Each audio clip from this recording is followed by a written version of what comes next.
Dachi quraman deganlar uchun Chorvoqdan zo'r lokatsiya, zo'r idealniy prirodani qaranglar. Yer topib qo'yganman, 4,5 sotu. Mana buni qarang.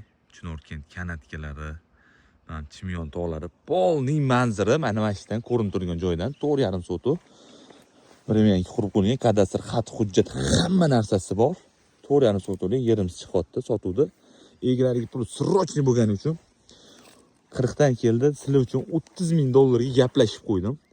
Telefon qilasizlar, pastdagilar nomerini qoldiryapman. Xat hujjat hamma narsasi bor. Suv bor, bu yerda svetni pastdan tortib chiqish sharoiti bor. Mahallaga kiruvchi glavniy yo'li. Xohlasanglar bu tomonda ham yeri bor ekan, xohlasanglar bu tomonni olinglar, xohlasanglar bu tomonni olinglar. Narxi bir xil ikkalasini. Qaranglar. Mana shahardan kelib, urush polniy bu tomon ish qilasizlar. Agar bu tomondan olsanglar, polniy Chorvoqni hamma tomonlama ko'rib turish imkoniyatiga ega bo'lgan joyimizda egalari bor. Telefon qilib, srochniga sotib yuboramiz. Telefon qilinglar, gaplashib qo'yganman.